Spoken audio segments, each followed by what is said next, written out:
নমস্কার বন্ধুরা, স্নেহাস home kitchen ডায়েরিতে আপনাদের সকলকে স্বাগত জানাই। আজকে আমি আপনাদের জন্য আবারও একটি আচারের রেসিপি নিয়ে এসেছি। আজকের রেসিপিটি হলো চালতার আচার। আশা করি রেসিপিটি আপনাদের ভালো লাগবে। রেসিপিটি ভালো লাগলে অবশ্যই একটা লাইক করবেন, কমেন্ট করতে কিন্তু ভুলবেন না। চলুন দেখে নেওয়া যাক আমি কীভাবে চালতার আচার বানাই। এই জন্য আমি এখানে একটা চালতা নিয়ে নিয়েছি। চালতাটাকে ভালো করে কেটে ধুয়ে রেখেছি। এবার একটা প্রেসার কুকারের মধ্যে আমি আগে থেকে কেটে রাখা চালতাগুলো দিয়ে দিচ্ছি। আপনারা চাইলে কড়াইতেও সিদ্ধ করতে পারেন, আমি এখানে প্রেসার কুকার ব্যবহার করছি। এবার চালতার আচার খেতে কিন্তু খুবই সুস্বাদু হয় আর খুব সহজেই বাড়িতে কিন্তু বানিয়ে নেওয়া যায়।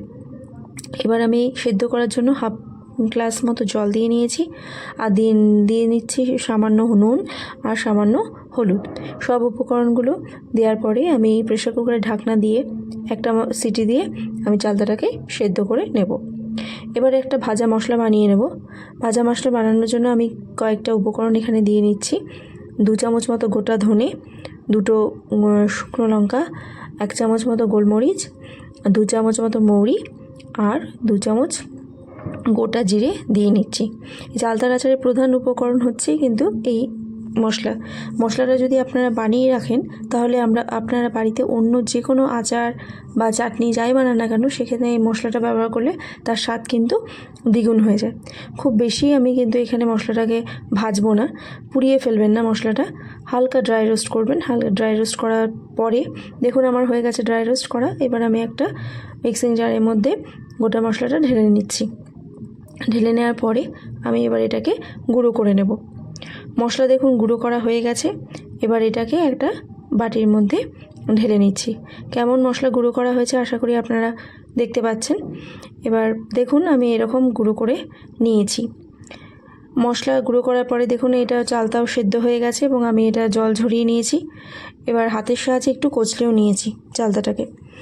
এবার একটা কড়াইয়ের মধ্যে 2 চামচ মতো সর্ষের তেল দিয়ে দিলাম। আপনারা চাইলে সাদা তেলও ব্যবহার করতে পারেন, কিন্তু আচার সাধারণত সর্ষের তেলেই ভালো হয়। সর্ষের তেল দিয়ে নিলাম। এবার তেলটা গরম হওয়ার পরে এখানে আমি 1 চামচ 5 ফোড়ন দিয়েছি। 5 ফোড়নটাকে হালকা একটু নাড়িয়ে চাড়িয়ে নিলাম। নেওয়ার পরে এবার এর মধ্যে আগে থেকে যে সেদ্ধ করা চালতাটা ছিল সেটা দিয়ে দিচ্ছি। চালতাটা আমি দিয়ে দিলাম। দিয়ে দেওয়ার পরে এবার ভালোভাবে আমি নাড়িয়ে দিচ্ছি। নাড়িয়ে দেওয়ার পরে দেখুন এর মধ্যে আমি দিয়ে দিচ্ছি সামান্য নুন, সামান্য হলুদ আর সামান্য কাশ্মীরি লঙ্কা গুঁড়ো। কাশ্মীরি লঙ্কা গুঁড়োটা এখানে ব্যবহার করা হচ্ছে রঙটা যাতে ভালো হয়। আপনারা চাইলে ব্যবহার করতেও পারেন, নাও করতে পারেন, কিন্তু তাদের স্বাদের কিন্তু কোনো পরিবর্তন হবে না। কাশ্মীরি লঙ্কা গুঁড়ো, নুন আর হলুদ একসাথে চালতার সাথে আমি মিশিয়ে নিলাম। দেখুন মেশানো হয়ে গেছে। এবার এর মধ্যে আমি গুড় দিয়ে দিচ্ছি। যেহেতু চালতাটা আগে থেকে সেদ্ধ ছিল, গুড়টা আমি এখনই দিয়ে দিলাম এবং ভালোভাবে গুড়টাকে এই চালতার সাথে মিশিয়ে নিচ্ছি। দেখুন গুড়টা কিন্তু মেল্ট হয়ে গেছে, পুরো চালতার সাথে মিশে গেছে। মেশার পরে আমি 2-3 মিনিট মতো ফুটিয়ে নিচ্ছি।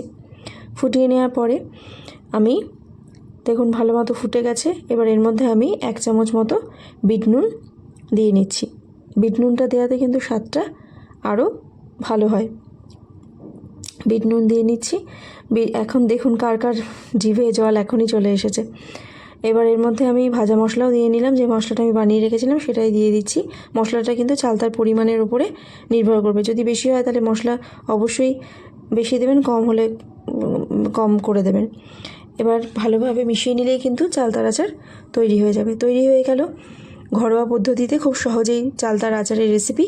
আশা করি রেসিপিটি আপনাদের ভালো লেগেছে এবং ভালো লাগলে অবশ্যই লাইক, শেয়ার, সাবস্ক্রাইব করবেন এবং আমার পাশে থাকবেন।